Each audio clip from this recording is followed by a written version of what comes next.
Hello students, welcome to Law Excellence YouTube channel. In this video, we are going to discuss about Hindu newspaper analysis. In this, we are going to discuss about detailed analysis of the editorial as well as targeted news analysis. At the end of the video, as usually, we are going to discuss about quiz, like two questions will be given and you can comment about the right answers. So before, as usually, we are starting the actual lesson. So first we are going to discuss about the personality of the day. So here we are going to discuss about Avinash Sharan IAS. You know students, his contributory work was much found while he was working in various areas, like in Bihar and as well as in Jharkhand area. But forget about where he was working. Irrespective of where he was working, he made lot of contribution in encouraging the tribal society. Especially, he encouraged, students education. He encouraged education, and he provides, like quality health. He provides quality health in tribal areas. So, because of his efforts, the rating agency Better India it named him as a top 10 best performing IAS officers in the country. Okay, I hope many of you can take inspiration from this person. Now we are going to discuss about detailed analysis editorial. First we are going to check about what is the meaning of arbitrary power. Arbitrary power, it was covered in the editorial students as a lead article. In your examination point of view, it is related to GS2 Indian polity. What are the responsibilities of union and states? Always remember students, arbitrary power. Arbitrary power means if anyone having like power, whether it may be like executive or whether it may be like legislative. So certain powers they were given by the constitution. While delivering their duties, while delivering their powers, they should use them without discrimination. That means they should maintain the level playing field. That is the process should be. But rather than that, if you implementing any laws selectively, if you punish certain people on a selective basis, then we call it as arbitrary use of law. Okay, I hope now you got some basic understanding regarding what is the meaning of the arbitrary use of law. Now we will discuss students what is the context. So the context is about the denial of bail. So bail was denied to a pregnant woman. So why she was arrested at the first place? First you have to understand why she was arrested. Okay, students, she was arrested because she was participated in CAA, Citizenship Amendment Act protest. In that protest, she was arrested, and because that like she was detained and she was like rejected the bail. So this is reflecting the arbitrary power. Even though she was entitled to get the bail, she was denied.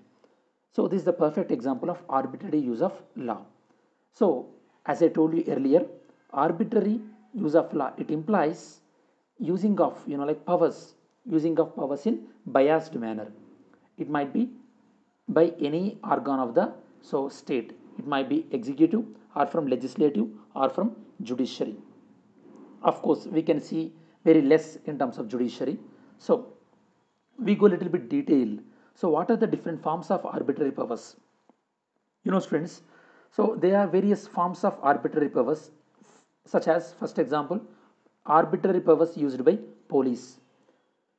Students, sometimes still police behaving like they are in the age of colonialism and they are selectively arresting and harassing some innocent people. That is the arbitrary power used by police. As well as we can see such kind of arbitrarism in capitalism. Capitalism, arbitrary powers used by capitalism. That means, for example, a particular landlord or money lender.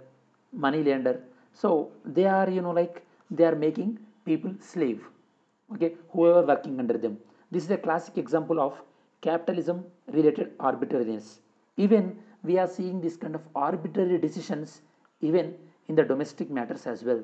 Domestic matters as well, because by and large we are following the patriarchal society, students. Patriarchal society. In patriarchal society, majority of the decisions are taken by the men. So this kind of arbitrary power we are observing in different spheres of the life, irrespective of where we are living. Now, let us see. So what are the threats? What are the threats from this arbitrary power? So far we discussed about the context and what is arbitrary power and different forms of the arbitrary power we discussed. Then we are going to discuss about what are the threats from the arbitrary use of law. If we use law arbitrary, that means without fairness, then what will happen? People will not get justice. People will not get justice. The other thing is, students, when you are treating people in very arbitrary manner, what will happen? Like they will not get whatever the safeguards, whatever the safeguards given by the constitution guaranteed, they will not get. And one more thing, even there may be, like they lose hope and faith on like established systems. These are the threats from the arbitrary use of law. Next, what is the role of law in ensuring the liberty and freedom? Students, always when we are discussing about the law, we can take the inspirations from constitution. In our Indian constitutions, okay, I mean most of the laws against the arbitrary power, they're derived from Article 21 and Article 22. What is Article 21 saying, students? It gives the right to life, and no one has authority to deprive someone from the right to life. So Article 21 clearly mentioned that every person has right to life and we can not infringe upon that right. Second one, Article 22, it is giving protection against the like arrest. That means a person should be arrested, okay, only with proper reason. He should not arrested like without any reason. And of course there are certain exceptions like preventive detention. That is a different story. So finally, so what we would like to conclude is the arbitrary usage of power, it has no place in a country like India, in a democratic country, and it violates the basic freedoms of our citizens as well. So this is about this essence of this entire article. So this is very applicable in your answer writing related to GS2. So we discussed about all these things in the arbitrary powers. Second one we are going to discuss is regarding the honor killings. Students, first you have to understand what is the meaning of honor killing. So let us explain about it. Students, honor killing means killing any of your family members that you have a motive for killing them. Why you have motive? Because they brought dishonor to your family. Whatever the action they done, so that brought dishonor to your family, and like your family reputation damage. Because of that, you will kill that person. That is known as honor killing. Now, in terms of syllabus point of view, it is related to polity, GS paper 2. So what are the learning objective of this? First, we'll understand what are the reasons behind the honor killing. Recently, like high courts, so it acquitted a person involved in honor killing. So this kind of acquittal should not be happen in future. That is what we are discussing now. Okay. Now let us discuss, students. So the acquittal given by the Madras High Court, by the way. Okay. What is the issue? Students, Madras High Court acquitted a person who was guilty in honor killing, even though the contextual evidences suggesting that that person involved in the honor killing, due to lack of like proper evidences and due to lack of prima facie, court acquitted that person. So this is the issue. Now I told you, students, what is the honor killing. So generally these honor killings are very rampant, very high in the areas of Punjab, Rajasthan, Haryana, in these states. Okay. So and in southern India they are much higher in states like Tamil Nadu. Students, honor killings, they are against the Indian constitution and they are violating basic articles like Article 14, 15, 16, 19, 21 and 391F. So they are violating all these kind of things, these honor killings. So what are the what we can do to prevent these kind of honor killings? Students, first one is we should give a proper protection, especially like these honor killings are happening in intercaste marriages. So first we should give a proper protection to that couple, at least for the first 1 year, and they should be, they should be protected in a safe house. By that way we can prevent these kind of honor killings. And one more thing, students, by creating awareness among the people as well, we can so reduce the honor killing. And one more thing is, the law and order authorities, they should respond very swift manner, very fast manner, and they should collect evidences properly. By that way they can sustain the case against the law breakers. And why we are criticizing the decision given by the high court, verdict given by the high court? Because just a failure of a proper evidences, it should not complete acquitted the person. The high court should have reconsider that case. Of course they have the they have the option to go to Supreme Court, that is a different story. But these kind of verdicts, so they are sending a wrong message. That is about the criticism against the high court. Apart from that, everything is all right, students. So the conclusion is, it will be in the society's interest than the Supreme Court to examine the full dimension of this horrific crime, and the society should act as a collective manner. And like yesterday I told you, so when a solution come from people centric, then the solution will long last. Always remember, students, this is about the honor killing. And of course in this honor killing, Supreme Court given lot of guidelines, like I told you, maintenance of the safe house and all these kind of things, like law and order authority should act very fast. So these things should be done. Next, transforming the education. Students, COVID-19, this COVID-19 crisis, it has shown that humanity and the nature is not separated. And when we understand the nature in a better way, then we can prevent these kind of crises. So how you can understand the nature in a better way? The first thing is reforming the education sector. That is the reason this article is about structural changes in education. Learning objective, to know the impact of COVID-19 on education sector. That means after this COVID-19, what kind of reforms you can expect regarding the education sector. The COVID-19 impacted, it impacted all walks of the economy, including the people, and education and work life and everything. So this is suggesting, most of the people suggesting that this, due to COVID-19 crisis, lockdown was imposed, and lot of air quality improved, water quality improved, and so many people are advocating for the green economy. Apart from the green economy, the COVID-19 also shown that to tackle the root of the problem, first we have to change our perspective about the nature. That can be done by reforming education system. What kind of changes are needed in our education system? Students, various subjects such as history, geography, economy, and biology. So like in this article they mentioned these subjects, okay, they can be much changed to understand much, they can be changed much to understand better about our surroundings. Okay, for example, if we reform the history subject, very good, then we can understand what is the impact of British constructing railway on the forest as well as forest dweller. And if we can make the geography in better way, then we let us know the students about sustainable development, and what are the changes happening at the coastal line. And by good understanding about the biology and chemistry, we can understanding about so this food cycle, rather than just beginning with the periodic tables and routine stuff.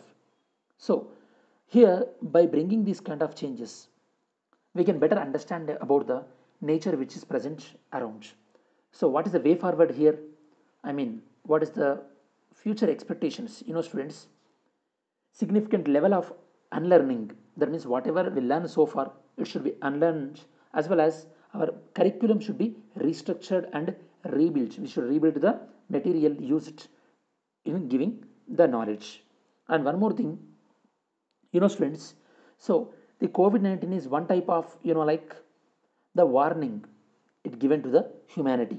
Our education system needs to lay down the bricks, foundation for future. By that way, in future we can better understanding about how these humans and environment are interrelated, and humans are not separated from the environment. We can learn about it. So this is you can use especially when you're suggesting about education system reforms. When you are dealing with that as well, you can use this article. Very important one, students. Next one is regarding the agriculture sector. Recently, Government of India initiated certain ordinances to bring changes in agriculture. In this entire article, we are going to discuss about those reforms and how they are going to help to the farmer, and how we can make the agriculture in a better way. The first one is regarding the One India One Agriculture. This is about farmer not necessarily need to sell his product in his local markets. He don't need to sell his product in local markets. So farmer can sell his product anywhere in India. You don't need to sell in agriculture produce markets committee. So this is about one nation, one India agriculture market. So or else one India, one agriculture market we can say. So the challenge here is, we'll discuss the challenges here itself. The challenge is, students, 2/3 of Indians are, Indian farmers are marginal and small farmers. So how many of these you can expect they will go to the other states and they will sell their produce? Most of the times they are selling their produce to the local money lenders as well as local landlords. Okay, so already we have seen, so this ENAM, electronic national agriculture market, it was unable to give much protection. So first we have to understand the ground level realities, then only these kind of schemes will workable. The second ordinance is regarding farmers.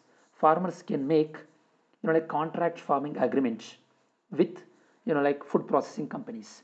Here what the government is thinking that by this initiative, food processing companies investment can be attracted in this area of food processing.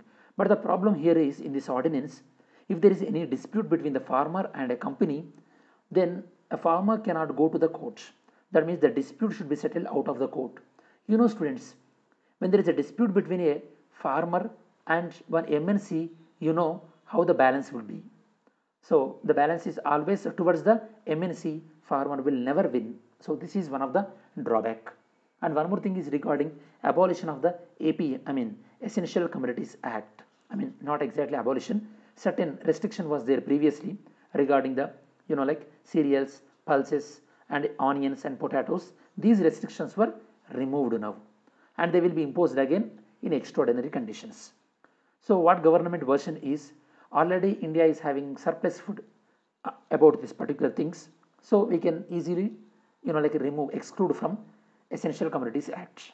But here you have to remember one thing: if you remove these essential commodities, then definitely there will be hoarding, there will be storage by food processing companies, and it may lead to even the food inflation as well. It may lead to food inflation as well in near future. So government has to keep an eye about this change as well. So these are the reforms announced by government. So next, what are the future? What are the what are the future reforms we can expect in agriculture?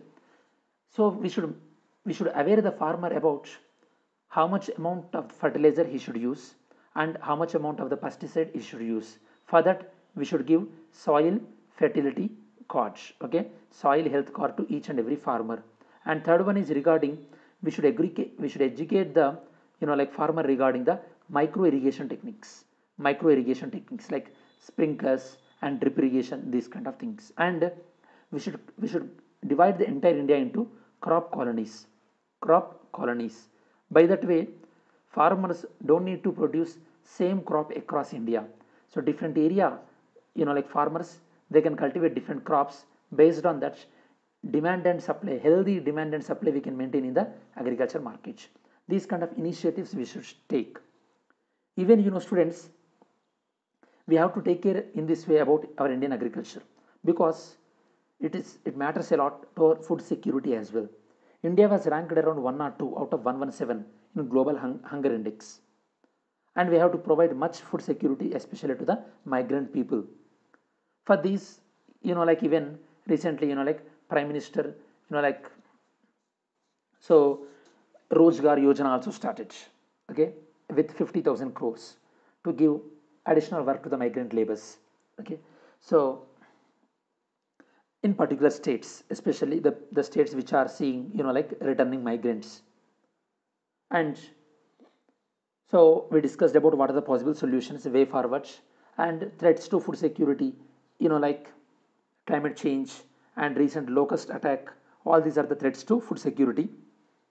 So we can educate farmer in better way, so we can avoid this kind of food security issues in future as well. Next news regarding students. From here onwards, we are going to discuss about targeted news analysis. Supreme Court given, like yes, approval for women to abort fetus. So regarding this, we are going to discuss about Medical Termination of Pregnancy Act 1971. Students, recently Supreme Court allowed a woman, so actually she is the pregnancy with 25th week. So Supreme Court allowed her termination under some exceptional conditions. Actually, according to the Medical Termination of Pregnancy Act 1971, once fetus crosses 20th week, then abortion will not be allowed, but only under this kind of exceptional condition where the fetus health or the mother health will be affected. In those kind of conditions, the abortion will be allowed. Okay, fetus within 12 weeks of age, abortion can be allowed without taking any permission as well. And in the case of, like in the case of rape victim, in these special cases as well, irrespective of that, like this 20 week or 21st week, it can be allowed after the suitable medical consultation. This Medical Termination Pregnancy Act, which was made in 1971, it was implementing for, like protecting the women's right, especially to reduce the gender bias.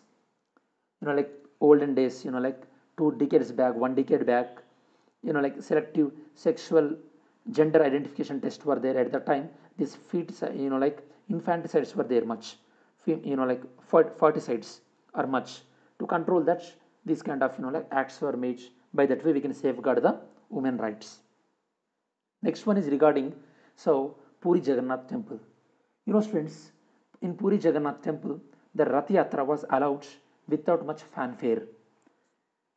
Due to this COVID crisis, the annual Puri Rath Yatra was allowed without any crowds, and even the Odisha state government, it imposed 41-hour shutdown to contain the crowds.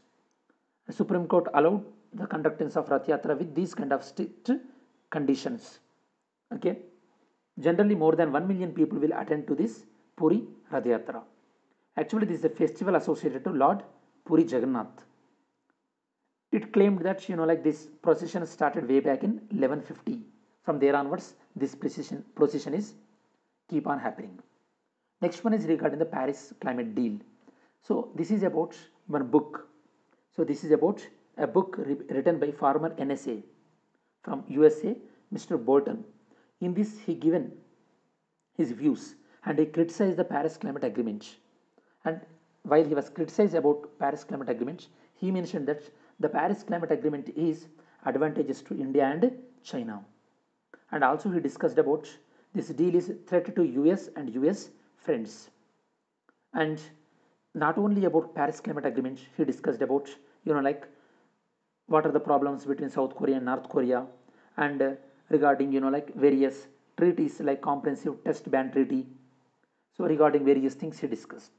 Now our examination point of view regarding Paris Climate Agreement, we'll discuss some basic background work. This Paris Agreement is a multilateral agreement signed in 2016 by 195 member countries. And USA decided that it is going to withdraw from agreement by 2020 November. This agreement actually was made in COP21, Conference of Parties 21, which was held in Paris, students. The main objective of this agreement is about reduce the rise in global temperature by less than 2 degrees centigrade compared to the pre-industrial level. So that means if at industrial level, for example, if at industrial level the global temperature is 20 degrees centigrade, now the global temperature should not be more than 22 degrees centigrade. That is the main objective. And one more objective also here, students. developed countries, they should help to the poor countries in getting this kind of renewable energy sector like solar panels and all these things. In this, like Paris Climate Agreements, there is a word called nationally determined contribution. Here we go, NDC, nationally determined contribution. This is about, first thing you have to understand, these are not legally binding, okay, and this is about country's contribution. That means how much we are going to reduce our carbon emission in future. So every country they given certain contributions about that. These are known as nationally determined contributions.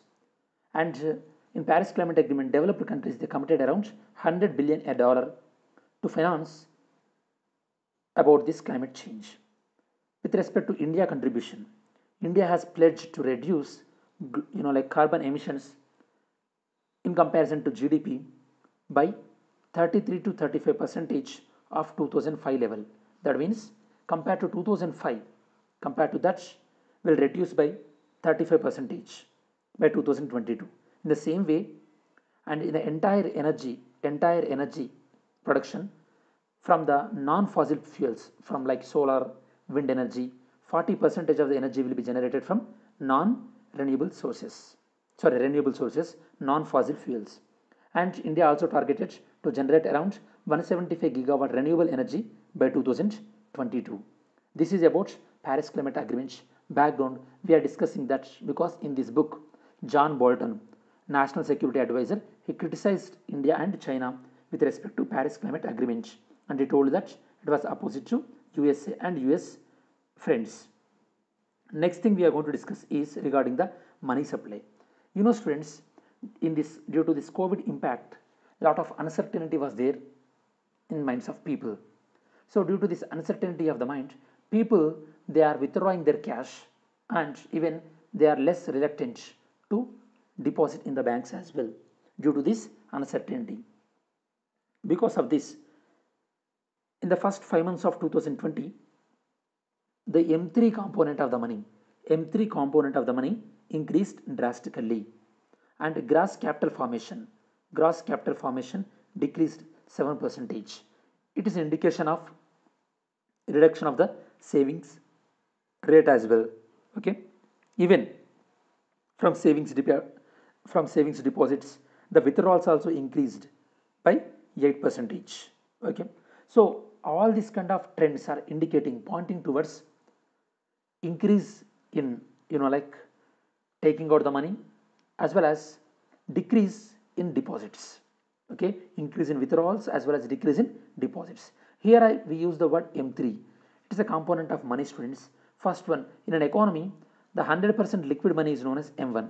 When you add postal savings to this, that is known as M2, okay. Again, for this M1, if you add like time deposit with bank, that time deposits, that means deposit for 2 years or 3 years like that, as well as fixed deposits, when you add these elements, then M1 will become the M3.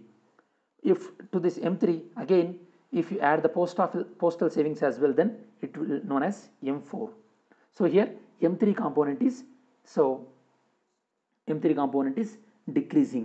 increasing last 5 months. That means the liquidity with people increased due to the uncertainty of this COVID-19. Now regarding the MCQs, consider the following statement about the Puri Rath Yatra procession. It is one of the very early reported Hindu procession that comes once in every 12 years. Careful, once in 12 years. Careful about that phrase. The temple in this complex is also called as Yamanika Tirtha. Okay, so try to answer this. Recently, RBI offered a certain percentage of interest that it would offer on the loans borrowed by it from the commercial banks. This rate of interest. So this mainly, like to test your knowledge about the monetary policy. Try to answer this question, students. So regarding our online batches, if you have any queries, you can call or WhatsApp to this number, and you will get all the information regarding the online classes related to prelims cum mains of 2021 batch. So this is about today's Eenadu newspaper analysis. Here we discussed about like editorial as well as daily news analysis along with the quiz, students. Okay, if you like this video, click on the like button, and if you think useful to your friends, please share to your friends as well, And if you don't subscribe so far to our channel, subscribe to our Law Excellence channel as well. Okay, thanks for watching this video, students. See you in next video.